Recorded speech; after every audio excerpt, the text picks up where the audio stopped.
the Radio Troller Entertainment Podcast Channel. This is Face the Music, a Pre-ELO song-by-song podcast. Episode -009. No Time.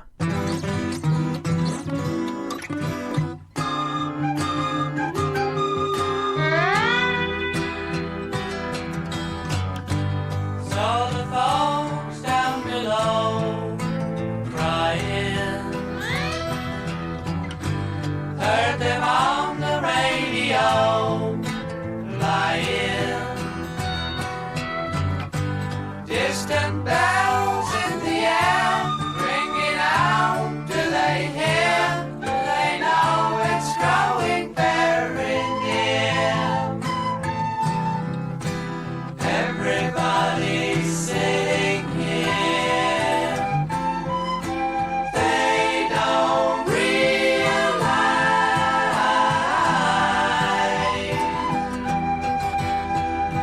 they got no time. What's that song all about? No Time is the third track on Message from the Country, released on June the 1st, 1971 in the UK and on August 15th, 1971 in the United States. It was written by Jeff Lynne. In his September 27th, 1973 review of Electric Light Orchestra 2 in Rolling Stone, James Isaacs wrote, Jeff's considerable proficiencies as a parodyist were made manifest on the Move's 1971 masterwork, Message from the Country, as witness No Time, a lovely tune that functions simultaneously as a dry Bee Gees send-up. Phil Hardy wrote in the January 1973 issue of Let It Rock, Message also reveals the widening gulf between Lynne and Wood that was to destroy ELO. On the Wood songs, the group is The Move, but on Jeff Lynne's No Time, it becomes a would-be idol race. John Van der Kiest wrote in the September 5th, 2005 liner notes for the remaster of Message from the Country, The mainly acoustic No Time, one of Jeff's prettiest songs, was a nod to the whimsical style of his more ethereal work with the idol race, as well as evoking shades of Paul McCartney at his most poignant. The perfect vehicle for Roy's multi-tracked recorders and Bev's echoing drums. There could hardly be a greater contrast between this and the two next tracks. The song was covered in 2002 by Peter Holsapple on the Lend Me Your Ears tribute album, and Marshall Crenshaw in 2012 on the I Don't See You Laughing Now EP. We have more time.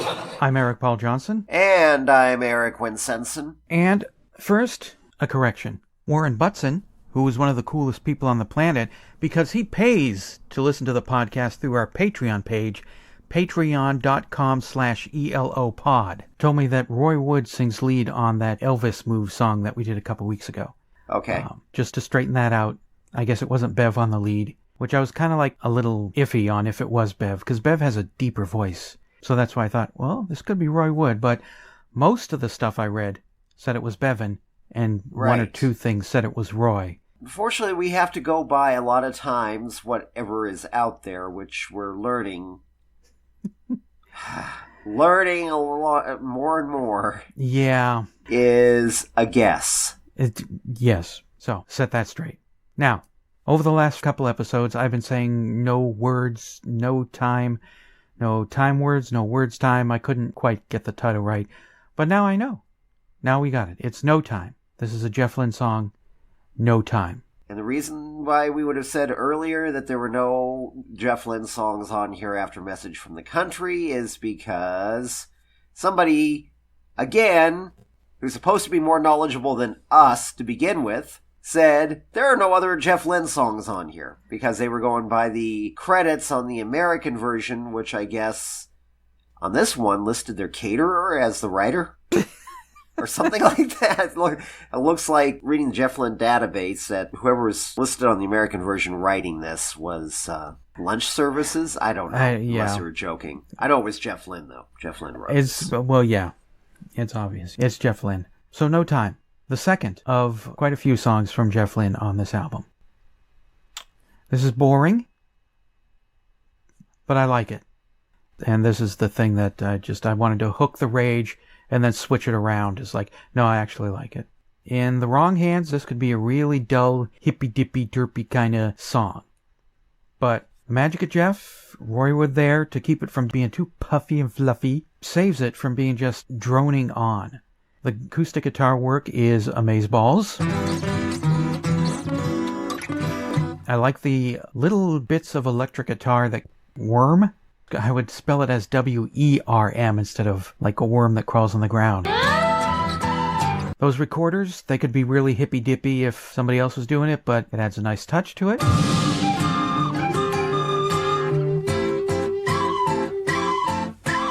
It's not like there's a lot of drumming from Bevan here. Who knows if he's even there, because somebody just hitting on a snare every once in a while. And the clouds rolling high, shouting down from the sky. Hear them speak their last goodbye. And it's got the big echo like the boxer on the Simon and Garfunkel song.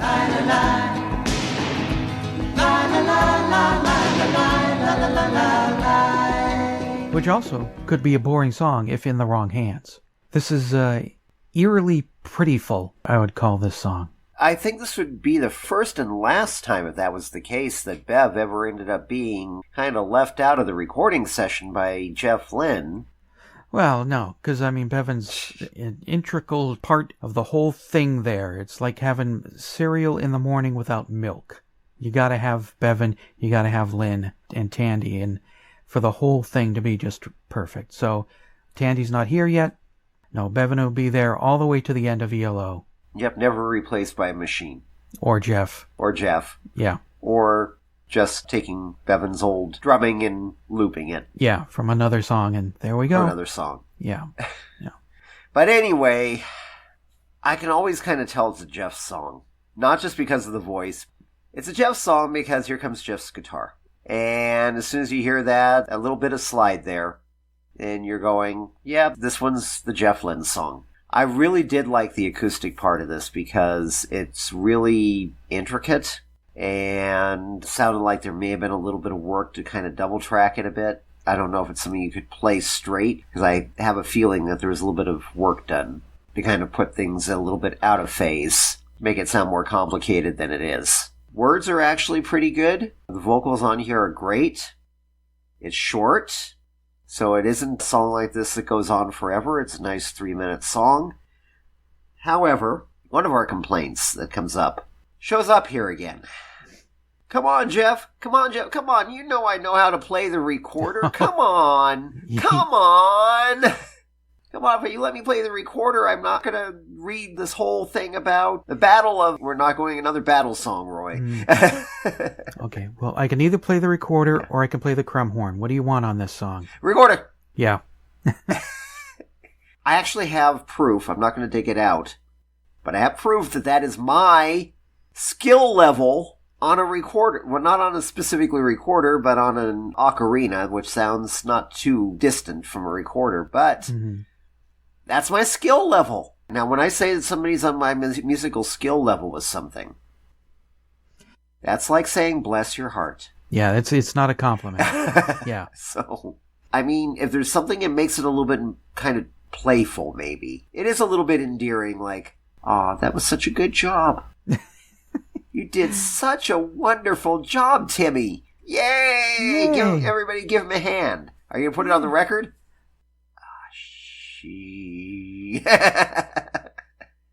Okay. But that is my only thing with it is we've got this song going along and all of a sudden it sounds like, well, at least it isn't like that video I saw recently. It's an old one that people mainly probably know where John Lennon and Chuck Berry are performing Johnny Be Good. And there's somebody else in the background. She ain't in the background. She's screaming right out there. Yes. Yeah. Until Chuck Berry gives a look and the mic is shut off. Yeah. And John doesn't say anything. Nope. Well, it's not as bad. No. Nothing's as bad as Yoko. No. But No. I can just kind of see Jeff's expression all of a sudden. They got no time. What the? But that's my only little thing with it. Otherwise, yeah, I like the song quite a bit. Well, I'm going to defend Roy's recording. I don't know. Maybe you hate the recorder as much as I hate the oboe or crumhorn abuse.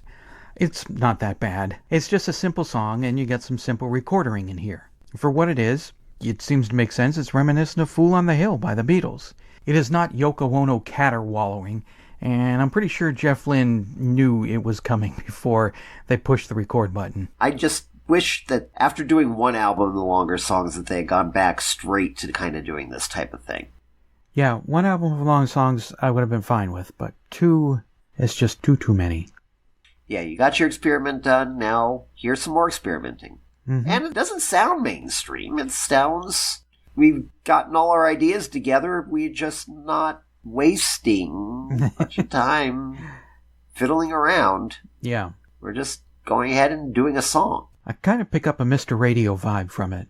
A little bit. It's a little bit of a vibe, enough for me to say, I kind of think of Mr. Radio. It's not the same song, it's not the same tune. Jeff's voice, it sounds a lot like it does on Mr. Radio. Heard them on the radio, lying. Hello, Mr. Radio, your friendly station. And it's got a quiet tone to it. Quiet tone for this song is on guitar. The quiet tone on Mr. Radio is piano. Until the end where things explode with big piano and the light orchestra and then the reversed big orchestra. I think that's basically about all I have to say about the song, though. It's surprisingly really good for as simple as it is. Yeah. And Roy doesn't mess it up too much. No. It's fine. Roy does what he does, and he doesn't overdo it. He underdoes it, which must have been tough for Roy. Got something to say about No Time? Well, call the telephone line voicemail. 623-850-3375. Call now. No time, no time, no time, no time for you. No time, no time. Dr. Demento.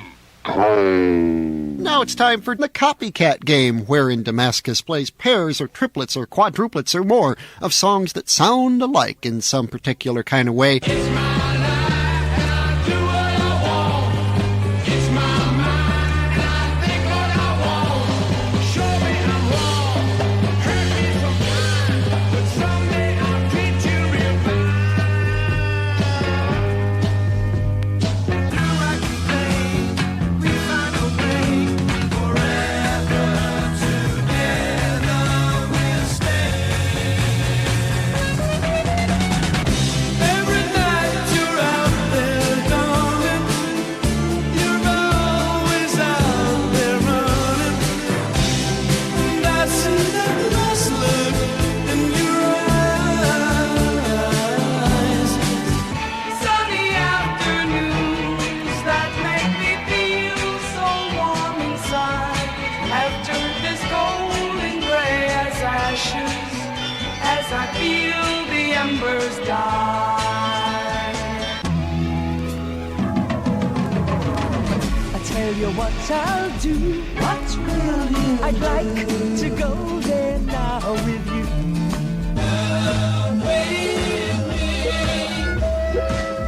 It's all so easy for me to see. Love with me. When I find that you're out of my mind, that's the time I will say, come with me.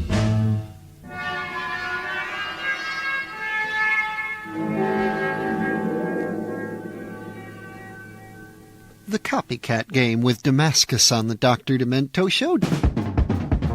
Face the Music, a pre-ELO song-by-song podcast, is a production of Radio Trolla Entertainment, Assorted Deli Meats Amalgamated. You can contact us by voicemail at 623-850-3375. 888-848-3375 or email us at eloftmpodcast@gmail.com and we'll read and reply to it on the show. Keep up to date by joining our Facebook group and spread the word by sharing the link or giving us a quick rating on iTunes. Subscribe to our YouTube page, the Electric Light Orchestra Podcast channel, to hear other goodies. You can financially support the podcast at patreon.com/ELOpod or PayPal using the podcast's email address, or send a check or money order to P.O. Box 1932, Superior, Arizona 85173.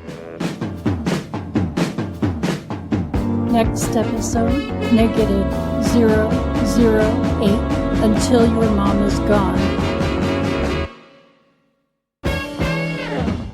REPC, the Radio Troller Entertainment Podcast channel.